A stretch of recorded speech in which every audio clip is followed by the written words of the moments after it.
इमाम रसूल और आप देख रहे हैं आप तक टाइम्स। नाज़रीन, जुड़वा शहरों इस्लामाबाद और रावलपिंडी में कल से मोबाइल सर्विस बंद है। ट्रैफिक का निज़ाम धर्म धर्म है, ज़िंदगी रुक सी गई है। लेकिन ये आपको पता होगा कि एक धरना लगा हुआ है पाकिस्तान तहरीक लब्बैक पाकिस्तान की जानिब से, और ये धरना खादिम रिजवी साहब की क़यादत में रावलपिंडी का फैज़ाबाद का जो मकाम है वहाँ पर लगाया गया है। तो उस धरने की वजह से क्या कुछ हुआ, सूरत हाल किस तरह पैदा हुई, वज़ीर आज़म ने कब जाकर नोटिस दिया और किसे मुज़ाकरात के हवाले से टास्क दिया, वही हम वो डिस्कस करेंगे। वही जो मुज़ाकरात हुए हैं, मुज़ाकरात में क्या तय हुआ है, और उसके बाद मुज़ाकरात की कामयाबी के ऐलान के बाद फौरी तौर पर तहरीक लब्बैक पाकिस्तान का जो मौक़िफ़ आया है उस हवाले से हम अपने नाज़रीन को आगाह करेंगे। जैसा कि 2 दिन पहले ऐलान किया गया था कि तहरीक लब्बैक पाकिस्तान फैज़ाबाद के मकाम पर धरना देगी, उसके बाद इस्लामाबाद में भी एहतजाज किया जाएगा, तो उस हवाले से पहले मरहले में लियाकत बाग का इंतखाब किया गया तहरीक लब्बैक पाकिस्तान की जानिब से कि वहाँ धरना दिया जाएगा। तो जैसे ही तहरीक लब्बैक पाकिस्तान के हज़ारों के तादाद में जो कारकुनान हैं वो लियाकत बाग पहुँचे, तो पुलिस की नफरी भी वहाँ तैनात थी बड़ी तादाद में। रावलपिंडी इस्लामाबाद पुलिस पहले से अलर्ट थी, कंटेनर लगा दिए गए थे और खारदार तारें लगा दी गई थी। रावलपिंडी और इस्लामाबाद की ट्रैफिक पुलिस ने एक दिन पहले ही ट्रैफिक डाइवर्शन प्लान तरतीब दिया था, उस हवाले से भी शहरियों को FM रेडियो से आगाह किया गया था और वही प्रेस रिलीज जारी कर और सोशल मीडिया में भी तशहीर की गई थी कि कौन कौन से रूट खुले होंगे और क्या कुछ होगा। लेकिन अचानक ये हुआ कि दोनों जुड़वा शहरों में मोबाइल सर्विस जैम कर दी गई, जो 48 घंटे मुसलसल बंद रहने के बाद कुछ लम्हे पहले खोली गई है, ऑन की गई है, और लोगों को इस हवाले से भी काफ़ी डिस्टर्बेंस थी। जैसे ही धरना लगा तो रावलपिंडी प्रेस क्लब जो बिल्कुल करीब है इस धरने के मकाम पर, लियाकत बाग के बिल्कुल करीब है, तो वहाँ ये सूरत हाल बनी। कुछ सहाफ़ी दोस्तों के वीडियो पैगाम भी सामने आ गए थे कि जब वहाँ शेलिंग शुरू हो गई, पथराव शुरू हो गया पुलिस पर, पुलिस ने जवाबी तौर पर शेलिंग की और जो है वो लाठी का इस्तेमाल भी किया, लोगों को मुंतशिर करने की कोशिश की। तो उस दौरान हमारे सहाफ़ी बरादरी के दोस्त जो है वो प्रेस क्लब तक मुकीद हो गए थे, वहाँ पर वो महसूर हो गए थे और कई घंटे तक वो बाहर नहीं निकल पा रहे थे क्योंकि बाहर लियाकत बाग जंग का मैदान बना हुआ था। उसके बाद मरी रोड जो है उस पर यह रैली आगे की तरफ रवां दवा हुई, तो जगह जगह पर कंटेनर और जगह जगह पर रुकावटें खड़ी की हुई थी, लेकिन वो रुकावटें जो है वो मुजाहिरीन ने, एहतजाज करने वालों ने हटा दी और उसके बाद वो फैज़ाबाद पहुँचे। खादिम रिजवी साहब जो तहरीक लब्बैक पाकिस्तान के रहनुमा हैं वो पिंडी में मौजूद थे, लेकिन धरने वाले मकाम पर वो नहीं आए, लेकिन एक दो मकाम जगह पर वो रैली में उन्होंने शिरकत की और किसी नामालूम मकाम पर बैठकर वो रैली के शुरा को हिदायत देते रहे और आगे बढ़ने का कहते रहे। और उसके अलावा बाकी जो सीनियर लीडरशिप थी पाकिस्तान तहरीक लब्बैक की, वो मुसलसल मुतालबात दोहरा रहे थे, नारेबाजी भी हो रही थी और एहतजाज किया जा रहा था। तो कई मरहलों पे ये हुआ कि मेट्रो स्टॉप जो है वहाँ एक लोगों का बड़ा हुजूम था, हज़ारों की तादाद में लोग थे। पहले मरहले में मुस्लिम लीग नून के दौरे हुकूमत में जब खादिम रिजवी साहब फैज़ाबाद पर धरना देने आए थे तो लोगों का इतना बड़ा हुजूम नहीं था जितना इस बार हमें नज़र आया। तो हज़ारों की तादाद थी, कह सकते हैं आप कि एक जो फ्रंट था धरने का, रैली का, वो जब फैज़ाबाद पहुंचा है तो दूसरा वो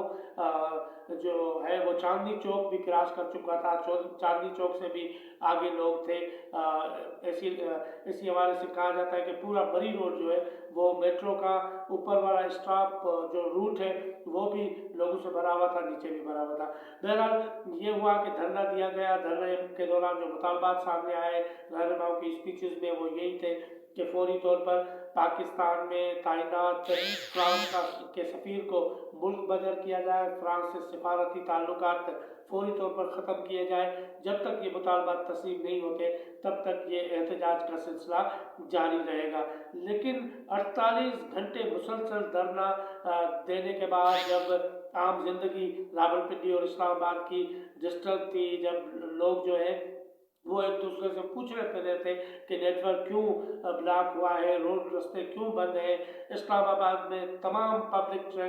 ٹرانسپورٹ بند ہو چکی تھی، اور اسلام آباد کے جو تمام داخلی راستے ہیں، اگر کسی نے فیض آباد سے آپارا آنا تھا، وہ جو 4 کلومیٹر 5 کلومیٹر کا راستہ ہے، اس سے 12 سے 17 کلومیٹر گھوم کر ترامڑی کے روٹ سے، مختلف روٹ سے، کھنہ پل کے روٹ سے، وہ متبادل جو دیہاتی علاقے ہیں وہاں سے آ کر اسے اسلام آباد میں انٹر ہونا پڑ رہا تھا۔ تو اسی حوالے سے راولپنڈی جو ہے وہ بہت متاثر ہوا، لوگ محصور ہو گئے اپنے گھروں تک، مارکیٹس بند ہو گئی، دکانیں بند ہو گئی، کالجز اسکولز وہاں حاضری بند ہو گئی، اور نوکری پیشہ لوگ جو ہیں وہ اپنی ڈیوٹیز پر بھی راولپنڈی اسلام آباد میں ان دنوں میں نہیں پہنچ پائے، یا پرائیویٹ کمپنیز میں جو کام کرنے والے لوگ ہیں وہ اپنے مقامات پر نہیں پہنچ پائے، دکانیں بند رہیں، کاروباری مراکز بند رہے۔ مسلسل 48 گھنٹے تک یہ دھرنا لگا رہا، لیکن حکومتی کسی ممبر نے، کسی وزیر نے نہ رابطہ کیا، نہ نوٹس لیا۔ جب کرائے ہوئی، بہت سارا لوگ پریشان ہوئے، اور سوشل میڈیا سمیت مختلف فورمز پہ لوگوں نے آوازیں اٹھانا شروع کی، تو وزیر اعظم عمران خان صاحب نے اس معاملے کا نوٹس لیا، اور جو مذہبی وزیر ہیں، مذہبی معاملات کے قادری صاحب، انہیں لاہور سے طلب کیا گیا، جنہوں نے مذاکرات کیے، انہیں کہا گیا کہ مذاکرات کریں۔ تو مذاکرات ہوئے، مذاکرات میں انٹیریئر منسٹر بھی موجود تھے، کمشنر اسلام آباد بھی اس مذاکرات میں موجود تھے، اور راولپنڈی میں کسی جگہ پر یہ مذاکرات ہوئے۔ تو مذاکرات کے بعد حکومتی ٹیم کی جانب سے جو فوری طور پر بیان آیا کہ مذاکرات کامیاب ہو گئے ہیں اور اب دھرنا ختم ہونے کو جا رہا ہے، اور خادم رضوی صاحب نے حکومتی ٹیم کی تمام باتیں سننے کے بعد ان کا موقف جو ہے وہ تسلیم کیا اور دھرنا ختم کرنے کا اعلان کیا۔ جو ہی وہ میڈیا کو پریس ریلیز جاری ہوئی، خبریں آئی، تو اس کے بعد فوری طور پر ایک ٹویٹ آیا جو تحریک لبیک پاکستان کے اہم رہنماؤں کا، اس میں کہا گیا کہ میڈیا کی باتوں پر یقین نہ کیا جائے، ادھر ادھر کی باتوں پر، افواہوں پہ یقین نہیں کیا جائے، جب تک خادم رضوی صاحب نہیں کہتے تب تک دھرنا برقرار رہے گا۔ اس کے بعد ایک آڈیو میسج سرکولیٹ ہوا جس میں کہا گیا کہ تمام تر افواہیں غلط ہیں، خبریں جھوٹی ہیں، اور اس لیے فوری طور پر دھرنا ختم نہیں ہو رہا، ہم اپنے مطالبات پر قائم ہیں کہ فرانس کے سفیر کو باہر بھیجا جائے، واپس بھیجا جائے، پاکستان بدر کیا جائے، اور اس کے علاوہ جو ہے وہ سفارتی تعلقات جو ہے وہ فرانس سے ختم کیے جائے۔ تو عمران خان صاحب نے جب مسلم لیگ نون کے دور حکومت میں یہی لوگ خادم رضوی صاحب کی رہنمائی میں یہاں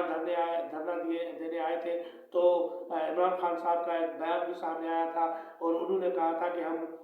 جوائن کرنا چاہ رہے تھے تحریک لبیک کے اس دھرنے کو، اور ان کے موقف سے جو ہے وہ ایگری کرتے ہیں، اور ان کا موقف ہمارا موقف سیم ہے۔ تو اب کی بار یہ ہوا ہے کہ کوئی نوٹس نہیں ہوا،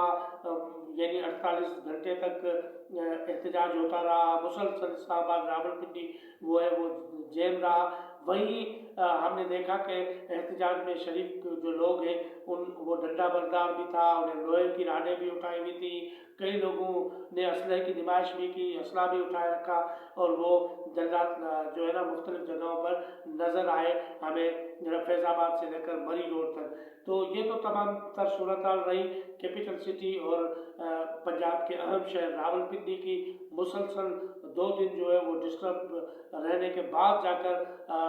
وزیر اعظم صاحب نے نوٹس لیا، لیکن ابھی بھی صورتحال یہ ہے کہ صورتحال جوں کی توں ہے، نیٹ ورک تو بحال کر دیا گیا ہے، لیکن دھرنا بدستور جاری ہے۔ کچھ انتظار کے بعد ہو سکتا ہے کہ معاملات سامنے آئے، جو کلیئر صورتحال پیدا ہو کہ آیا واقعی حکومتی موقف درست ہے اور مذاکرات کامیاب ہوئے ہیں، دھرنا ختم کرنے جا رہے ہیں خادم رضوی صاحب، لیکن ابھی تک کارکنان سے کہا جا رہا ہے کہ وہ انتظار کریں، دھرنا دے کر بیٹھیں جب تک خادم رضوی صاحب نہیں کہتے तब तक हम धरना ख़त्म नहीं करेंगे। अब तक की यही सूरत हाल थी। इसी सिलसिले में कोई भी अहम डेवलपमेंट होगी तो हम अपने नाज़रीन तक पहुँचाएँगे। तब तक के लिए इजाज़त